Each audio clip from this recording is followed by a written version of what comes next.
Նախ ես կարծում եմ, որ այն փաստը, որ մարդիկ եղել են մարդիկ, որ ամանորի գիշերը անցկացրել են հոսանքազրկված բնակավայրերում, ցույց է տալիս այն կառավարման արդյունքները, որ նախորդիվ շրջանում իրականացվել է Հայաստանի էլեկտրական ցանցերում եւ այն process-ները, որ վերջին ամիսներին դուք տեսել եք սկսած մայիսից, հենց դրա արդյունք են, որ Հայաստանի էլեկտրական ցանցերը չեն կատարել իրենց ներդրումային պարտավորությունները եւ մասնավորապես Հայաստանի մարզային բնակավայրերում։ Եվ 6 ամսվա ընթացքում, եթե 6 ամսվա ընթացքի process-ները տեղի չունենային, հոսանքազրկված բնակավայրերի թիվը կլիներ ոչ թե ձեր նշածը, այլ ձեր նշածից 3 անգամ ավել, եւ ես հիմա այդ թվում շատ լուրջ կասկածներ ունեմ, որ այդ ամենը արվում էր երկար ժամանակ Հայաստանում քաղաքական դժգոհություններ գեներացնելու համար, հագնված լինելով Հայաստանի առանցքային կրիտիկական ենթակառուցվածքներից մեկի թիկունքում։ Եվ այդ թվում Ռոմանոս Պետրոսյանի եւ իր գործընկերների եւ մեր մյուս գործընկերների գործունեության արդյունքում պարզվեց, որ Հայաստանի Հանրապետությունում չկա գոնե մի ընտանիք, որից այս ընթացքում Հայաստանի էլեկտրական ցանցերը նախորդող շրջանում փող չեն գողացել, շատ կոնկրետ։ Պետական հիմնարկներ, զորամասեր, այդքան խոսում ենք բանակի եւ պետության մասին, եւ այդ ամեն ինչը դրա արդյունքն էր, եւ ես համոզված եմ, որ մենք ճիշտ որոշում ենք կայացրել, արդարացված որոշում ենք կայացրել։ Ես համոզված եմ, որ մենք այդ որոշումը կկարողանանք պաշտպանել բոլորատյաններում եւ դուք դա կտեսնեք։ Այնպես որ ես ցավով եմ եւ ներողություն եմ խնդրում բոլոր այն քաղաքացիներից, ովքեր ամանորյա գիշերը մթության մեջ են դիմավորել, ներողություն խնդրում եմ այն բանի համար, որ այդ որոշումը, որ ես կայացրել եմ մայիսին, եւ այն պետությունը, կառավարությունը եւ պետական մարմիններ են որոշումներ, որ կայացրել են հետագայում, այդ որոշումները չեն կայացրել 3 տարի առաջ, 5 տարի առաջ, 7 տարի առաջ։ Այդտեղ մենք սխալվել ենք եւ մենք հիմա պետք է մեր սխալները ուղղենք։ Եվ իմիջիալոց, որ ասում եք Ռոմանոս Պետրոսյանն, շահել են նաեւ Հայաստանի էլեկտրական ցանցերի բազմաթիվ աշխատողներ, ովքեր երկար ժամանակ տարիներով ի տարբերություն Բեռնախավի պարգևավճարներ եւ հավելումներ չեն ստացել, Ռոմանոս Պետրոսյանի գործունեության մեկնարկից հետո այդ թվում հավելումներ են ստանում եւ ընդհակառակը ղեկավար կազմը չի ստանում այնքան հավելումներ։ Եվ դուք այնպիսի բացահայտումներ կտեսնեք, այնտեղ մարդիկ են եղել, որ տասնյակ միլիոնավոր դրամներով են հավելումներ եւ պարգևավճարներ ստացել։ Բայց ինչի կառավարությունը մեկը 1000 դրամ պարգևավճար է ստանում, ամիսներով գրվում է դրա մասին։ Այդ ինչի է մեր մամուլը լուր։ Հետաքրքիր է այդ ինչի է մեր մամուլը լուր։ Այդ ինչի է մեր մամուլը լուր են դեպքերի մասին, երբ որ մեր հաշվի մարդիկ վարկեր են ստացել, տարել դրել իրենց անձնական, իրենց ընտանիքի անդամների, իրենց հորեղբայրների, մորեղբայրների, քեռիների, բաժանաղների, բանի բիզնեսների մեջ։ Հետաքրքիր է այդ ինչի է մամուլը տենց լուր։ Ինչի այդ տասնյակ միլիոն եւ տասնյակ միլիարդ դրամները, որոնք գողացվել են Հայաստանի Հանրապետության կոնկրետ անուն ազգանուն հեռախոսի համար ունեցող հասցե ունեցող քաղաքացիներից, բան են, հա, տենց ուշադրության արժանի չեն, այլ որևէ տեղում ենթադրենք 1000 դրամ ավել ծախսված որևէ միջոց կոնկրետ նպատակային դա է ուշադրության արժանի։ Ինչ ով է ձեզ ասել մասնավոր միջոցներ։ Էցի միջոցները ձևավորվում են Հայաստանի Հանրապետության քաղաքացիների, սպառողների վճարած վարձերից, վճարներից։ Հենց այդտեղ է որ այդ ամբողջ խնդիրը։ Հեծում չկա մասնավոր միջոց։ Հեծում մի րոպե սպասեք։ Հեծում կամ վերցրածա վարկեր, որի համար էլի վճարում ենք մենք։ Հեծում կամ գործում է էլեկտրաէներգիայի սակագինը, որի համար վճարում ենք մենք։ Դեռ քիչ չի, որ էլեկտրաէներգիայի սակագնի համար մենք վճարել ենք, քաղաքացիները վճարել են։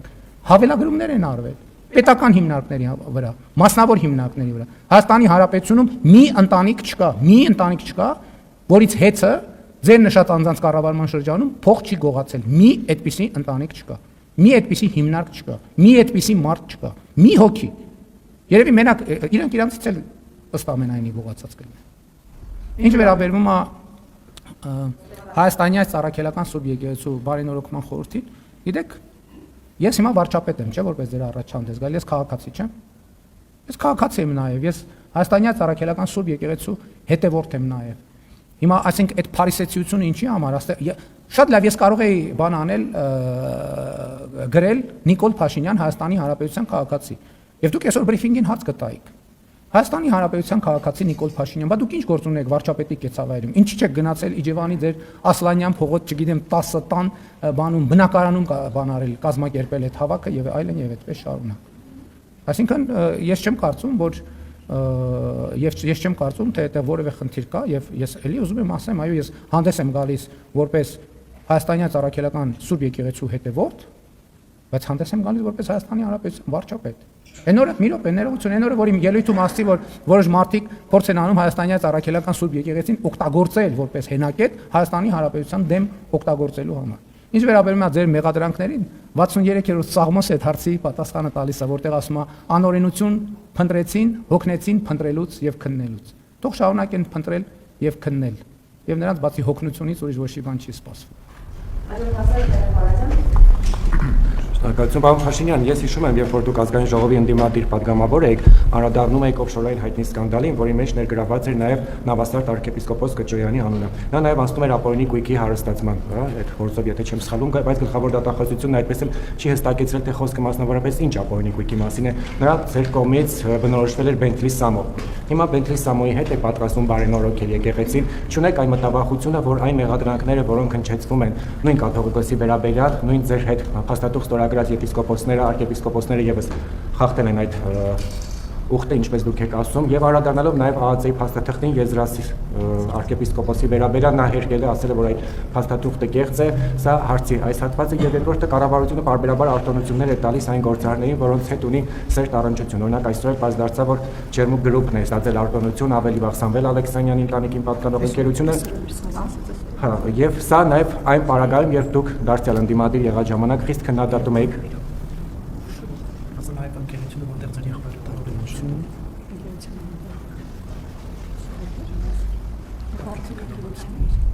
Իրոք մեկ օֆշորի մասին էր, արտոնության մասին էր, երրորդ հարցը։ Ինչ արտոնություն շարունակությունը, որ ասել եք եղծը,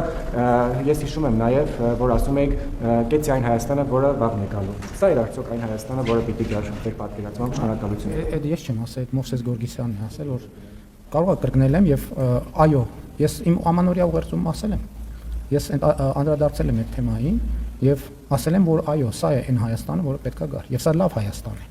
Եվ ես ասել եմ, որ սա իրական Հայաստանն է, Հայաստանի Հանրապետությունը եւ Հայաստանի Հանրապետությունը մեր երազանքների պետությունն է։ Ես ասել եմ, որ 2021 թվին մենք ասում ենք, որ ապագա կա, այսօր ասում ենք, որ ապագան այսօր է։ Եվ երբ որ մենք նայում ենք Հայաստանի տնտեսական ցուցանիշները, երբ որ մենք նայում ենք Հայաստանի միջազգային հեղինակությունը, երբ որ նայում ենք Հայաստանում եւ նրա շուրջ տարածաշրջանում հաստատված խաղաղությունը, ըստ էության այո, դա այն խնդիրն էր, որը մենք 2021 թվականին ուզում ենք լուծել եւ մենք լուծել ենք այդ խնդիրը։ Եվ այդ խնդրի լուծումը ակնհայտ է։ Ինչ վերաբերվում է ձեր նշած են, գիտեք, ես եմ տարբեր մարդկանց մասին տարբեր բան ասել, տարբեր մարդիկ են իմ մասին տարբեր բաներ ասել։ Եվ նոր կտակարանում այսպիսի մի դրվագ կա։ Իհարկե, այստեղ խնդրում եմ բան չանել, ես կմեկնաբանեմ դերաբաշխումը վերջում։ Երբ որ այսպիսի դրվագ կա, երբ որ ասում է, երբ որ փարիսեցիները եւ սադուկեցիները տեսան, որ Հիսուս մաքսավորների եւ մեղավորների հետ է նստում, սկսեցին նրա աշակերտներին մոտավորապես նույն հացերը տալ, ինչ որ դուք եք տալիս աշակերտներին։ Եվ երբ որ աշակերտները դրա մասին ասացին Հիսուս Քրիստոսին, Հիսուսը ասաց, ես բանին առողջներին բժիշկ պետք չի եւ անմեղների համար չեմ եկել, այլ մեղավորների համար եմ եկել։ Հիմի մեզնից յուրաքանչյուրը այստեղ էլի ուշադրություն դարձրեք, ես հանկարծ չվերապահվի, թե մենք այդ սեղանի շուրջ նստած որևէ մեկին Հիսուսի դերակատարում ենք վերապահում, մյուսներին մեղավորի դերակատարում ենք վերապահում։ Մենք ցանկացած քրիստոնյա հետևորդ, հայաստանյա ծառայելական Սուրբ եկեղեցու ցանկացած հետևորդ, ինքը պետքա գիտակցի երկու բան, որ ինքը մեղավոր է, ինչպես մեղավոր է, բառից բուն իմաստով, ինչպես նկատի ունեին նոր կտակարանի մաքսավորներին եւ մեղավորներին, եւ մյուս կողմից, եթե ինքը Հիսուս Քրիստոսի իրական հետևորդ է, ինքը նաև Հիսուս Քրիստոսի գործելակերպի, վարվելակերպի, խոսույթի տրամաբանության եւ առաքելության մեջ է։ Ես եպիսկոպոսների մեջ նստում եմ որպես մեղավոր եւ կարծում եմ, ինչ? Իրենք նստում են որպես եպիսկոպոս։ Պատկերացրեք նստում են։ Հարկային արտոնությունների մասին շնորհակալ եմ այդ հարցի համար։ Ուրեմն, գիտեք ինչ, շատ հետաքրքիր վերնագրեր կան։ Կառավարությունը արտոնություն տվեց այս ինչին, կառավարությունը արտոնություն տվեց այն ինչին, մեկը, չգիտեմ, ծանոթ է, մեկը բարեկամ է, մեկը, չգիտեմ, արդեն Սամվել Ալեքսանյանը արդեն դարձավ բան, մեր թիմակից, համախոհ եւ այլն, բոլորը մեր թիմակից եւ համախոհն են, շատ լավ, շատ լավ։ Հիմա եկեք նայենք այդ անունները արտոնություն ստացածների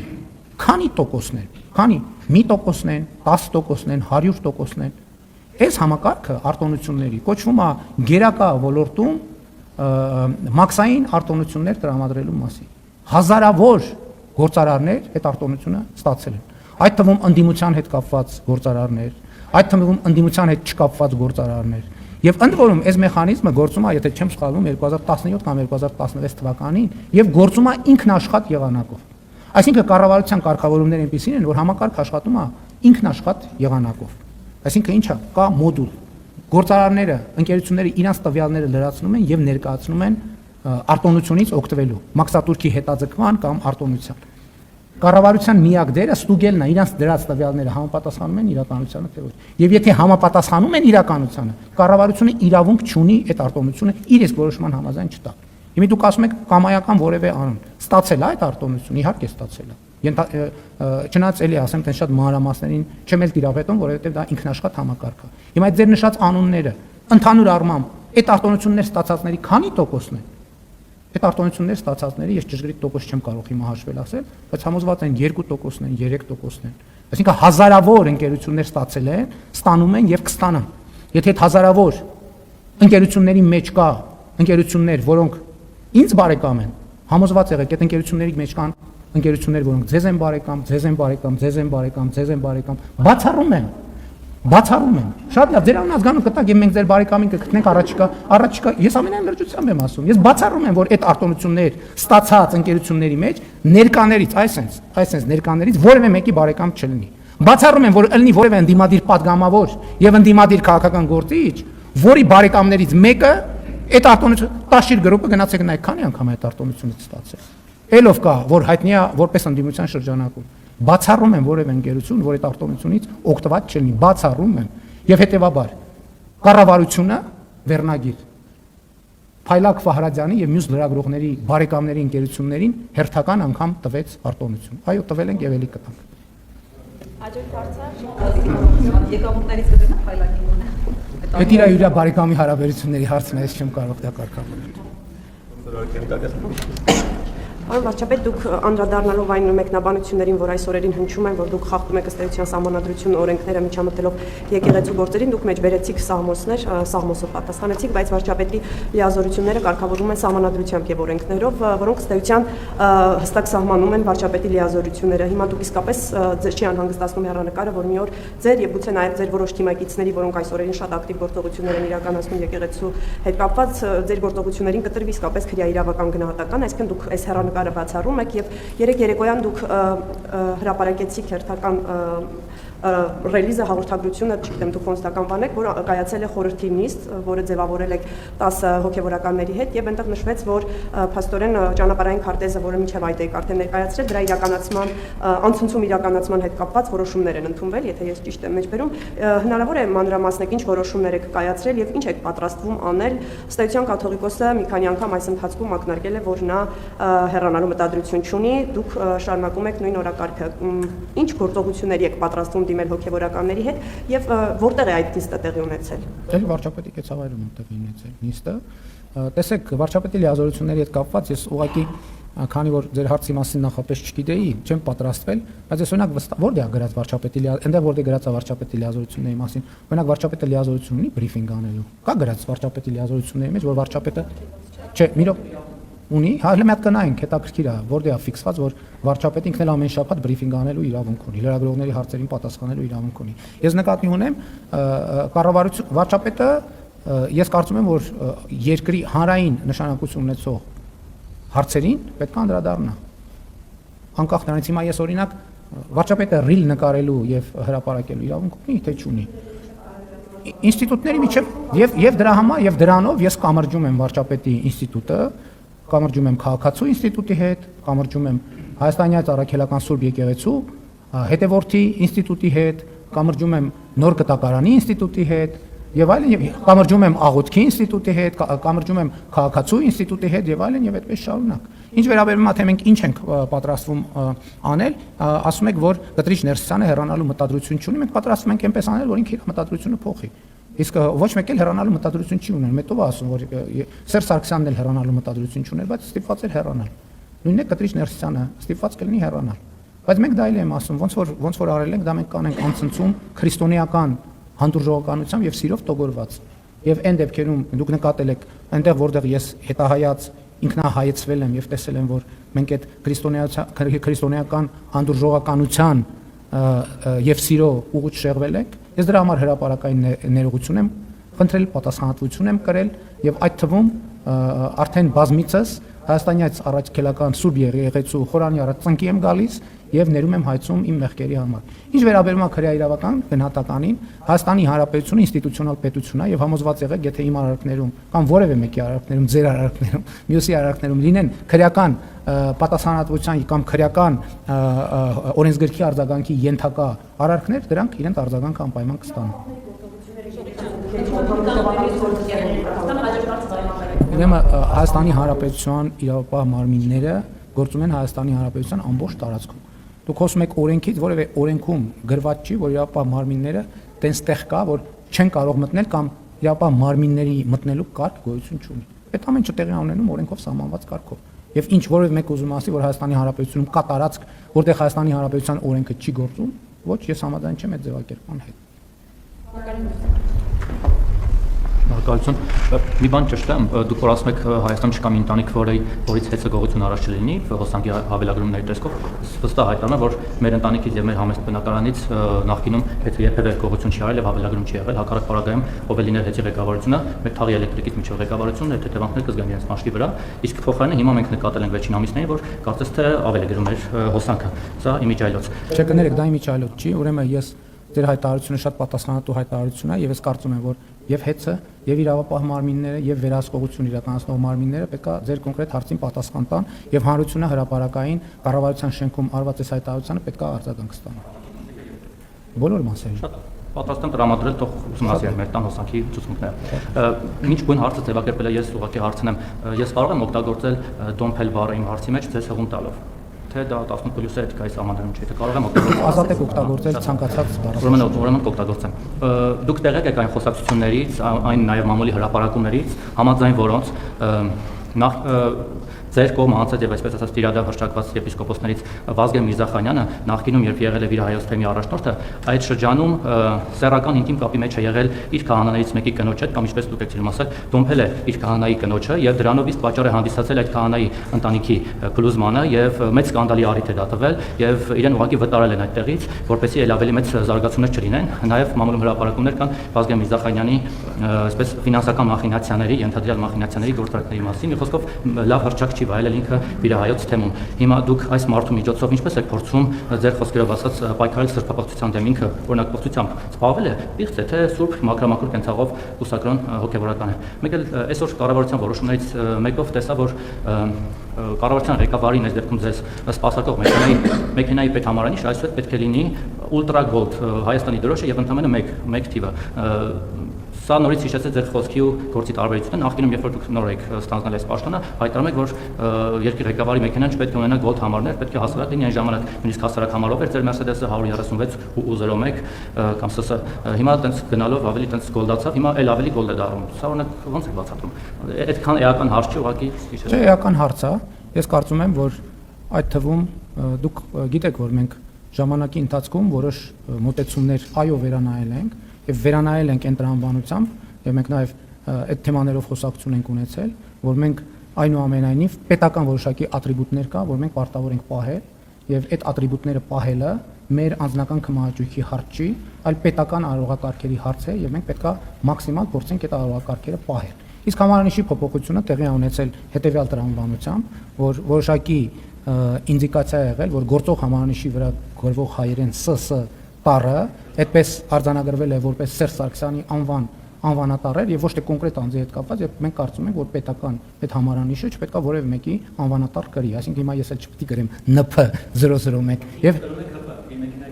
դե դա չէ գիտեք դա իր անձնական ընտրության հարց է այս դեպքում պետական ընտրության հարց է եւ պետական ընտրությունը կարծում եմ արվել է հենց այդ տրամաբանությամբ եւ արվել է էլի իմ նշած տրամաբանությամբ որպեսզի արարողակարգային նրբությունները ճշգրտորեն պահպանվեն եւ մենք կարծում ենք որ այո այնուամենայնիվ ինչքան էլ մենք ոչ ֆորմալ մոտեցումների կողմնակից լինենք, այդ ոչ ֆորմալ մոտեցումները չեն նշանակում պետական արարողակարգային տրամաբանությունները զրոյացնել, եւ մենք կարծում ենք, որ պետք է զուգահեռ լինեն այդ երկուսը։ Այն էլ լինի, ես շատ դեպքերում ոչ ֆորմալ եմ մոտենում հարցերին, ոչ ֆորմալ միջոցառումների շատ եմ մասնակցում, ոչ ֆորմալ տեսանյութեր շատ եմ հրապարակում, ոչ ֆորմալ շփումներ շատ եմ ունենում, բայց դա չի նշանակում, որ մենք պետք է ֆորմալությունները եւ պետական արարողակարգային նրբությունները զրոյացնենք եւ արհամարենք, որովհետեւ դրանք պետական կարևոր ատրիբուտներ են։ Ինչ վերաբերում է ձեր նշած առաջին հարցին, ոչ ես նման տեղեկություններ չունեմ, բայց ես ասեմ նաեւ, որ մենք այս գլխից էլ ես հայտարարեցի, որ մեզնից որևէ մեկը անմեղ կամ սուրբ ձևանալու բան չունի,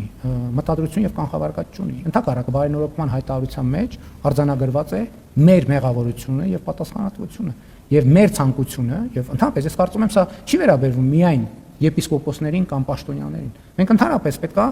հարց տանք մեր կողմից հայտարարվող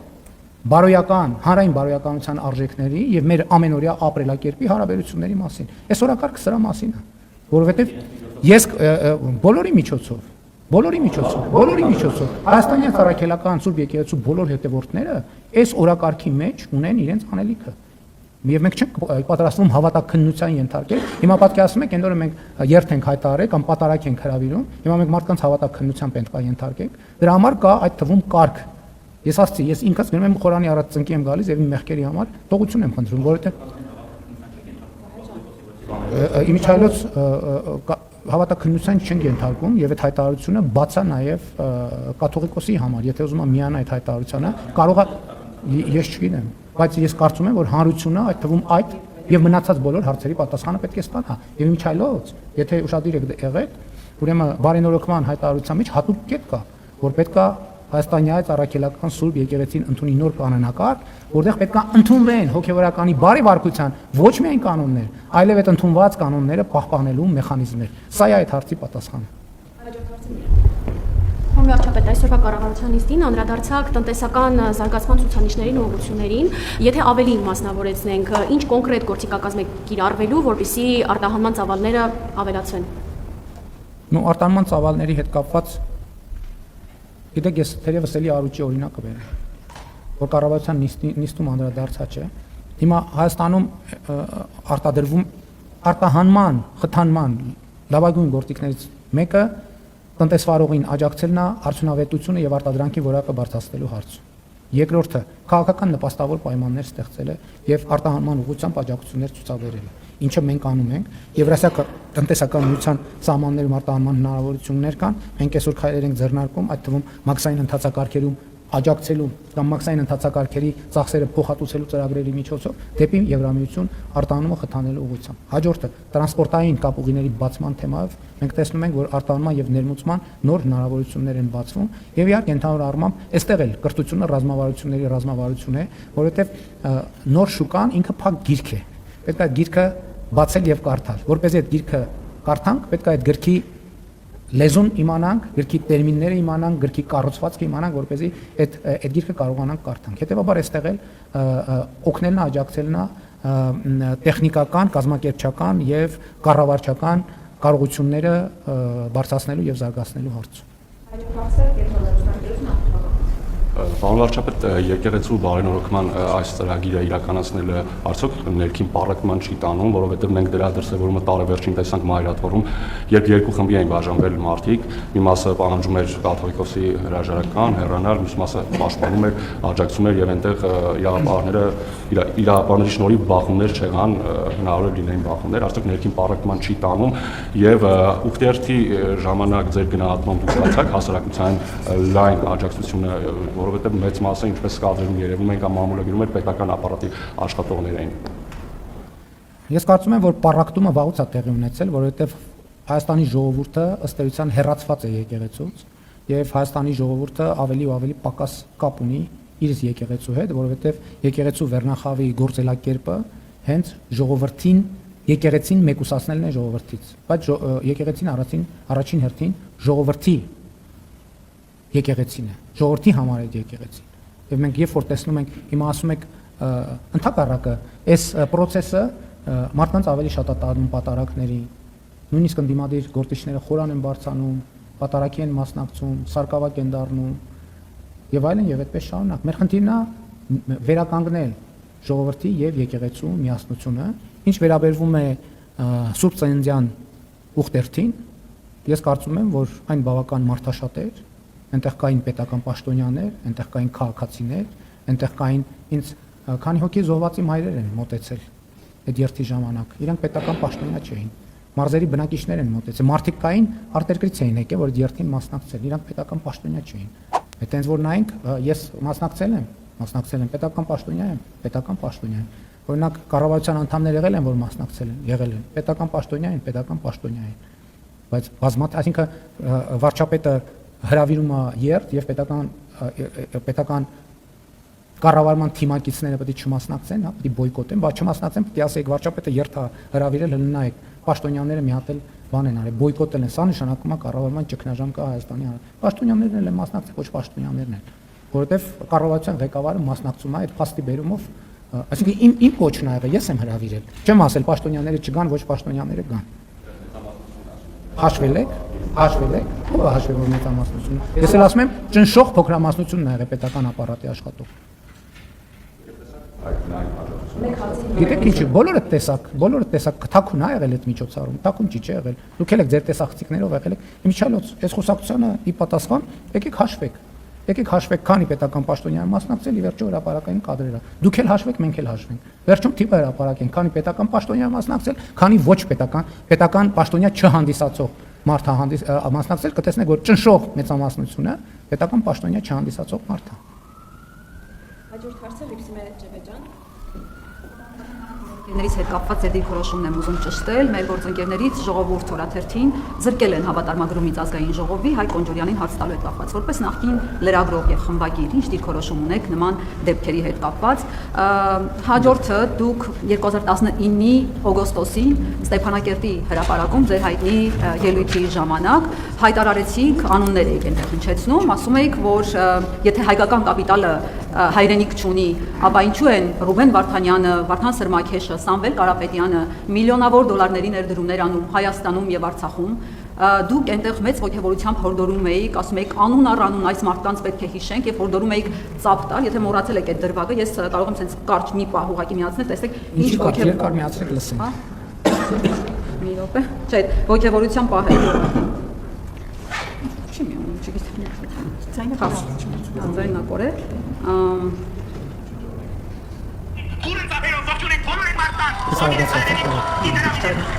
Շատ արագացեք ու ավելի բան։ Եվ կարճ դեպի գործընկերներս էլ հասցնեն հարցան, այսպես բուրըն ծափերով ասում եք ողջուն եք։ Ավարտեցիք թե չգիտեմ ասեմ։ Դե կրկնությունն է։ Ովքեր ներդրումներ են արել այսքան միլիոնավոր դոլարների Հայաստանում եւ Արցախում։ Ծափ տվեցին մարդիկ, ուրախացան, գնացին տներով։ Հետո ինչ որ կարճ ժամանակ անց դուք գրառում եք անուն, ասում եք հեսա քեզ կմիջամտեմ մեր ձևով ստահակ։ Սամվել Կարապետյանի բարերար վերցնում եք ճակերտների մեջ, այլևս այդ մարդը չի համարվում բարեգործ ու բարերար։ Սամվել Կարապետյանը հայտնվում է բանտում, Ռուբեն Վարդանյանը Բաքվի բանտում։ Սրանից հետո մենք տեսանք, որ Սուրբ Աննա եկեղեցու Բաքում երեք այսպիսի նույն ոգևորությամբ դուք ասում եք, որ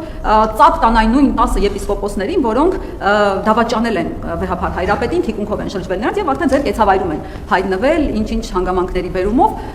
երբ եք ձեր ձևով միջամտելու եւ արդեն այդ 10 եպիսկոպոսներին երբ ենք տեսնելու բանտերում։ Դուք ներողություն եք խնդրում Հիսուս Քրիստոսին նրան մենակ թողնելու համար, երբ եք ներողություն խնդրելու, ավելի ճիշտ ոչ թե ներողություն խնդրելու, այլ այս դեպքում պատասխանատվության ենթարկվելու նրա համար, որ բազմահազար ձեր քաղաքացիներին դուք իրենց վշտի հետ մենակ եք թողել։ Նրանք այդ վիշտը ապրել են ձեր որոշումների հետևանքով։ Կառավարության առաջ քիչ առաջ պարոն Փաշինյան իր զոհված որդու լուսանկարը ձեռքին մի կին արցունք աչքերին փափագում էր ձեր հետ հանդիպման համար։ Խաբեության զոհ էր դարձել որդու գերեզմանակարի հետ կապված եւ այսպես տարբեր ատյաններով 3 տարի շրջում է արդարադատություն չի տեսնում ձեր երկրում։ Ձեր հազարավոր քաղաքացիներ չեն տեսնում ձեր ներկայությունը իրենց կյանքում լավ առումով, դրական առումով, ոչ թե բացասական։ Երբ եք պատասխանատվության ենթարկելու այդ քաղաքացիներին մենակ թողնելու համար։ Շնորհակալություն։ Ուրեմն նախ ասեմ ես, որ ես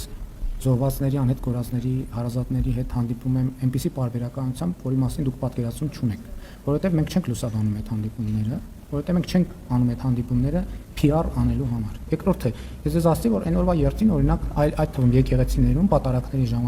ժամանակ բազմաթիվ զոհված զինծառայողների հարազատներ են մասնակցում եւ նրանք հաճախ գալիս են իմ կոչով։ Դուք չեք նկատում այդ մարդկանց։ Ես այդ թվում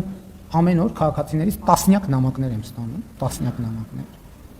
Եվ պատասխանում այդ նամակներին, եթե հարկ լինի դա ապացուցել, դա նաև կարող եմ ապացուցել, եւ ես բոլոր այդ մարդկանց կարիքները գիտեմ, եւ գիտեք, ասում եք, դեպքեր կան, որ վարչապետը ուզենա էլ արդարադատություն չի կարող իրականացնել, եւ դա է ինստիտուցիոնալ պետությունը, երբ որ ինստիտուտները իրենց տեղում աշխատում են։ Չնայած մյուս կողմից ես տասնյակ նամակներ եմ վերահսկագրում արդարադատության նախարարին, գլխավոր դատախազին, քննչական կոմիտեն, նրանց խնդրելով ուշադրություն դարձնել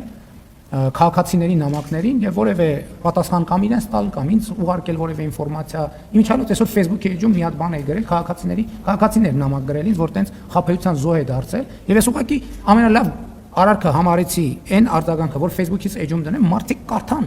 որ թե ինչ սխեմաներ են գործում եւ մի քիչ զգուշ լինեն եւ տենց հեշտությամբ չտրվեն վստահության, որ փողեր փոխանցեն, երկու անգամ 1000 դրամ ստանան, հետո դրա դիմաց միլիոններ փոխանցեն ու խնդրի առաջ կանգնեն։ Ինչ վերաբերում է մնացած խնդիրներին, ես նկատի ունեմ ամեն օր բառացիորեն ամեն օր ես տասնյակ քաղաքացիների նամակներին պատասխանում։ Ես առավոտյան ժամը 5-ին արթնանում եմ ամեն օր եւ իմ առաջին գործը ամեն օր տեսնել թե քաղաքացիները ինչ նամակներ են գրել ինձ եւ ես հաղորդակցության մեջ եմ, այդ թվում զոհվածների ընտանիքների հետ, այդ թվում քաղաքացիների հետ, խաբեության զոհ դարձածների հետ։ Ես չեմ կարող ասել, որ նրանց բոլոր բարձրացած հարցերին լուծում տալիս են, որովհետեւ հարցեր կան, որոնց լուծման հեղինակը առաջնային ես չեմ, բայց որ ես ինձնից կախված անում եմ, որպեսզի մարդիկ մարդկանց հարցերի լուծում ստանան։ Բնական ընտանեկան խնդիրներ, որ վարչապետը ինչ գործ ունի ընտանիքի ներսում տեղի ունեցող իրադարձության։ Մի տուն ունեն, երկու աղբեր չեն կարող կիսեն։ Վարչապետը պետք է գնա մեկ էլ սկսի տներ կիսելով զբաղվել։ Ես կարծում եմ, որ ոչ։ Ինչ վերաբերում է ելույթին, գիտեք, այդ ելույթը հայտնի է հրապարակային, այս դրան բազմիցս անդրադարձել եմ, բայց իմիջիայլոց ասեմ ձեզ, շատ լավ առիթ տվեցի։ Այդ ամեն ինչը ես այդ թվում ինչի համար էի ասում։ Այդ թվում նրա համար, որ հավատում էի, որ ահա Հայաստանում տեղի են ունեցել քաղաքական վերափոխումներ, ժողովրդավարություն եւ կարելի է ազգային նպատակների շուրջ համախմբել Սփյուռքի ներուժը։ Հետո Սփյուռքի ներկայացուցիչները իրանք ինձ ուշադրություն հրավիրեցին մի փաստի վրա։ Ասցին այդքան, որ ասում ենք Սփյուռք։ Եկեք նայենք, ես բառացիորեն հենց Սփյուռքի ներկայացուցիչն է ինձ։ Ես հետո դրա մասին խոսել եմ հրապարակայինորեն, բայց իրանք են ուշադրությունը հրավիրել։ Եկեք նայենք 92 թվից մինչև 2018 թվականը Հայաստան համահայկական հիմնադրամը առանցքային ինստիտուցիոնալ օղակնա Սփյուռքի հանգանակությունները հավաքելու։ Ինչքան է հավաքել եւ Հայաստանում ինչքան ներդրում է արել։ Հետո պարզվեց, որ այդ ամեն ինչը իրականում մեր բոլորի մոլորությունն է։ Կա տնտեսական հետաքրքրություն, կլինի ներդրում, չկա տնտեսական հետաքրքրություն, չի լինի ներդրում։ Իսկ ինչ վերաբերում է ձեր նշած բարերարին, այդ նշած բարերարը թող էլեկտրաէներգիա ապահովել։ Այդ իմը ասած մեխանիզմների գործարկման բա, որ գումարներ են գեներացվել, այսպես ասած բարերարության համար։ Ոչ մեկ իր հաշվին բարերարություն չի արվի։ Այդ բոլոր բարերարությունները արվել են մեր հաշվին, սպառողների հաշվին։ Էլեկտրաէներգիայի մատակարարման մանիպուլյացիաների արդյունքում յուրացումների եւ գումարներ ձեռք բերելու վարկեր վերցնելու տոկոսներով եւ տոկոսները մեր հաշվին փակելու հաշվին։ Ոչ մի բարերարել չկա։ Մոլորություն ա եղել դա։ Դա դեր մոլորությունն է։ Ես կարծում եմ, կներեք դուք բանը չեք հետևել բաներին, հանրային ծառայությունների կարգավորող հանձնաժողովի նիստերին չեք հետևել։ Բա ո՞նց եք դες բաներ ասում։ Այսինքն ենթադրենք հիմա թաքուն բաներ ասեմ, կասեք թաքուն բան։ Բա հեծը տվյալները հրապարակում, հաղորդագրությունները, դուք այդ ամեն ինչի չեք հետևում։ Այսքապես շատ զարմանալի է, լուր է մամուլը, ոչ մի բան չի նկատում։ Այդ ինչի չեք նկատում հետաքրքիր է։ Ինչն է ազդում ձեր տեսողության վրա եւ լսողության վրա։ Հետաքրքիր է։ Եթե կարիք կա առողջության ապահովագրության համակարգը, հույս ունեմ շահարկեք եւ կարող եք ձեր տեսողությամբ եւ լսողությամբ առնվազն չեկապանել։ Դե այդ դեպքում հարցերը ավելի են թանձրանում, բայց այդ ինչի չեք նկատում, այդ ինչի չեք լսում։ Հենց այդ եմ ասում, դուք ուրիշ բան եք տեսնում։ Ուրիշ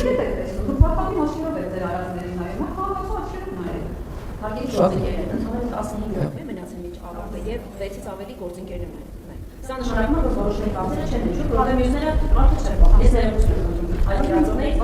Այդ հարցը 14 րոպե ունենք, որից հետո պետք է Ես կարծում եմ, եթե զրկել են, դրա համար հիմքեր կան։ Ի վերջո դա բանի հարց չի, դա իրավական գործընթաց է, եթե իրավական հիմքեր չունեն, ինչ են անում։ Ես չգիտեմ, մանրամասներ չգիտեմ։ Եթե արել են, ուրեմն հիմքեր կան։ Եթե հիմքեր չկան, դատական կարգով թող բողոքարկի։ Հաջորդ հարցը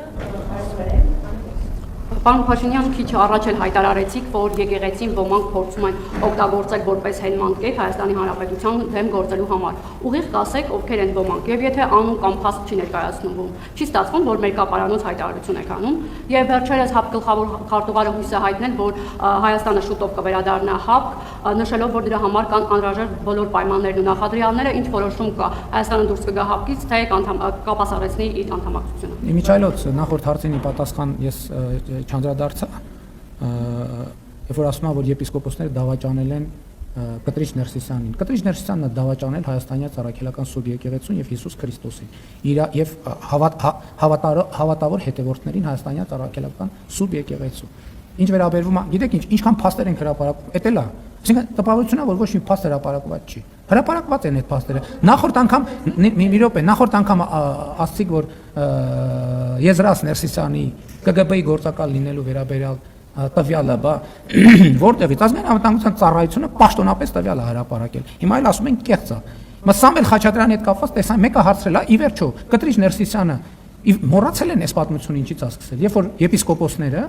խումբա ձևավորվել այդ հարցի քննությամբ զբաղվելու համար։ Եվ երբ որ կաթողիկոսի պաշտոնը զբաղեցնող անձը սկսել է խոչընդոտել այդ քննությունը, այստեղից էլ 10 եպիսկոպոսների գործընթացը սկսել է։ Ոչ մեկը չի հարցնում, բա ինչ եղավ այդ պատմությունը։ Բա հանձնախումբ էր ձևավորվել, որը պետքա պարզաբաներ։ Դա իրականությանը համապատասխանում է, թե չի համապատասխանում։ Դա փաստեր է, թե փաստեր չէ։ Որ հայտարարություն։ Ոսկե ասեցի, ասի հայտարարությունը չեք տեսել։ Ինչ փաստ եք ուզում։ Եզրաս Ներսիսյանի մասին հայտարարությունը չեք տեսել։ Ասում եմ Աշակ Խաչատրյանն էլ իր հետ կապված փաստն է հերքել, բայց դա նշանակում է դա չի եղել։ Իհարկե չի նշանակում։ Փորձաքննություն կա ի վերջո։ Պաշտոնական, արձանագրված եւ Եզրաս Ներսիսյանի հետ կապված փաստներ դա ուղղակի արտահոսք չի, դա պաշտոնական մարմնի կողմից պաշտոնապես հրապարակված, գաղտնազերծված փաստաթուղթ է։ Դա հերքելով չի։ Հաջորդ հարցը Ապետ կապած ոչ իվաց չունես։ Ավելի լավ ասել եք, որ ավելի շատ կապասառեցած։ Եթե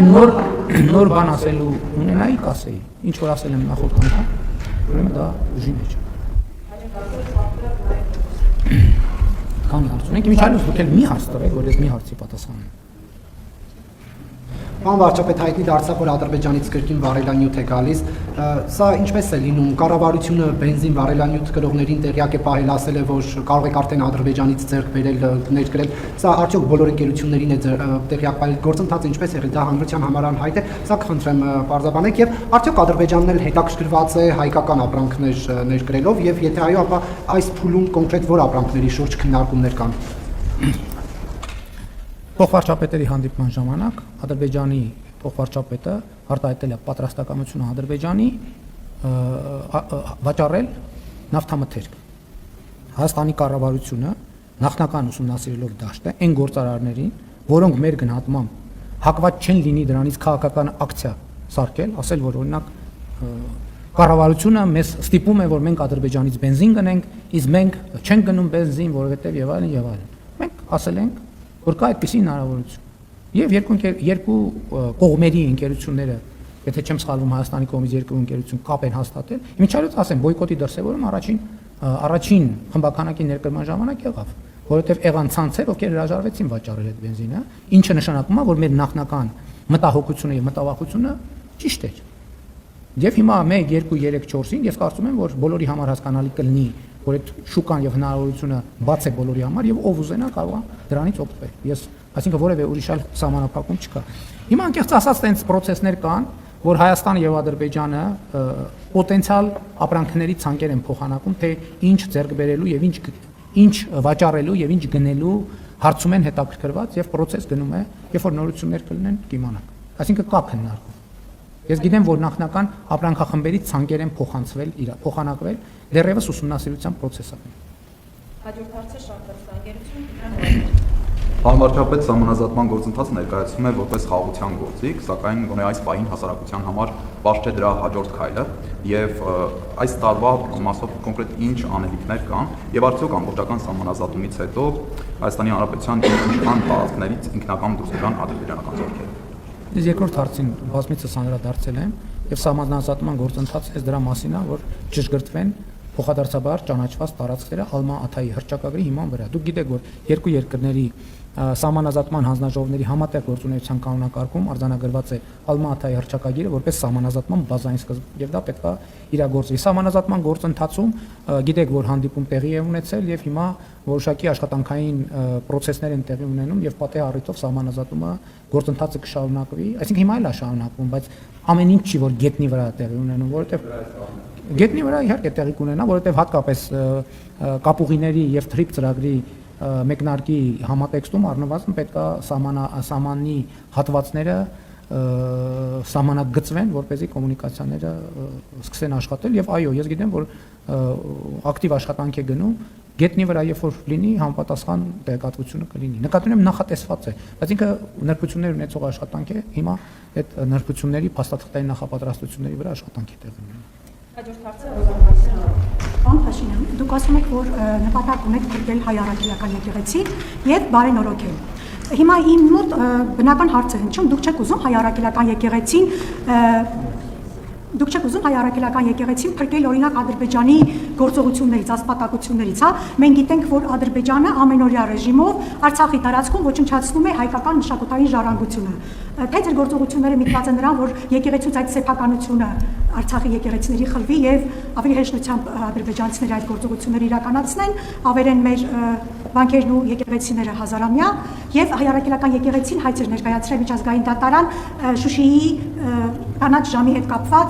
դուք խոսում եք հայցերի հետ քաշելու մասին, փաստորեն եկեղեցին հայցեր է ներկայացրել, արդյոք սա նշանակում է, որ ձեր հակասությունը իրականում սա է հենց կաթողիկոսի հետ, եւ եթե հայցերը հետ չվերցնի եկեղեցին, ինչ է կանելու։ Հայաստանի եւ Ադրբեջանի հարաբերություններում կան բազմաթիվ հարցեր եւ այդ հարցերը պետք է անդրադարձ ունենան խաղաղության գործընթացում։ Մենք կենտրոնացած ենք խաղաղության եւ միջպետական հարաբերությունների հաստատման մասին համաձայնագրի ստորագրման եւ խաղաղության հետագա ինստիտուցիոնալացման վրա։ Եվ մենք բոլոր հարցերը դիտարկում ենք այս տրամաբանությամբ եւ այս առաջնահերթությամբ։ Ինչ վերաբերվում է ոչ պետական ոչ միջպետական հայցադիմումներին, դրա հետ կապված ես որևէ մեկնաբանություն չունեմ։ Դուք գիտեք, որ կա կարգավորում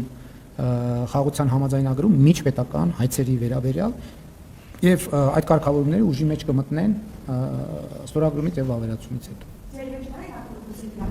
Իմ վեճը կաթողիկոսի Կտրիչ Ներսիսյանի հետ այն է, ինչի մասին ես հրապարակային խոսել։ Ես ընդհանրապես թաքուն վեճեր չունեմ։ Վեճի ամբողջ իմաստն է, որ վեճը բանավեճ է հրապարակային։ Շնորհակալություն։ Պարոն վարչապետ, տեղեկություններ վերջերս տարածվեցին, որ տարի սկզբին Հայաստան կայցելի ԱՄՆ փոխնախագահ J.D. Vance-ը կխնդրենք հաստատել կամ հերքել եւ եթե այո այցելելու է, ապա հնարավոր է, որ այդ այցի շրջանակներում մեկնարկի թրիփ նախագիծը։ Գիտեք, նման մակարդակի այցերի 100%-ով հաստատված լինելը պետք է համարվի դրա մասին պաշտոնական հաղորդագրություն։ Այսինքն եկեք շարժվենք այդ տրամաբանությամբ։ Հաջորդ հարցը Հաննեն Պարոն վարչապետ, Եվրամիության պաշտոնյաներից մեկը, եթե չեմ սխալվում, Կայա Կալասներ, ասում էր, որ Եվրամիությանը Հայաստանի համապատասխանությունը 37% է։ Կարող եք մանրամասնել, որ ոլորտում է, որ այդ համապատասխանությունը ապահովել է այդ 37%-ը եւ որ ոլորտներում է, որ բացերը շատ են։ Ճիշտ ասած չեմ կարող այս պայն բարդ հարց եք տալիս, չեմ կարող այս պայն կոնկրետացնել, ճիշտ ասած տեղեկել չեմ, երբ նման բան հայտարարել։ 37%։ Մենք շարունակում ենք հետևականորեն մեր աշխատանքը, որպեսզի համապատասխանության տոկոսը ավելի շատ լինի, բայց ես կխնդրեմ, որ լրացուցիչ տեղեկանք կխնդրեմ, որպեսզի ավելի մանրամասն տեղեկանամ։ Չէ, կոնկրետ տոկոսի մասին չեմ կարող ասել կոնկրետ այս բանը։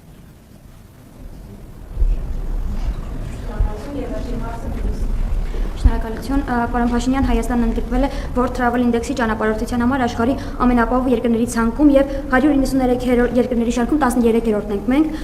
որը 90.27 ինդեքսով լավագույնների շարքում է։ Վարկանիշը ցույց է տալիս, որ այս երկրները առաջարկում են ճանապարհորդության անվտանգություն լավագույն պայմանները։ Այս ուղղությամբ ինչ արել Հայաստանի Հանրապետությունը եւ ինչ քայլեր են շարունակվելու իրականացվել, որպեսզի մենք բարելավենք մեր դիրքերը։ Մենք շարունակելու ենք բնականաբար իրավակարգի ամրապնդման ուղղությամբ, արտաքին եւ ներքին անվտանգության մակարդակի շարունակական բարձրացման ուղղությամբ մեր աշխատանքը եւ համոզված եմ, որ այդ աշխատանքի արդյունքները, այդ դիրքերը ավելի կբարելավեն։ հաշվեց։ Շնորհակալ եմ։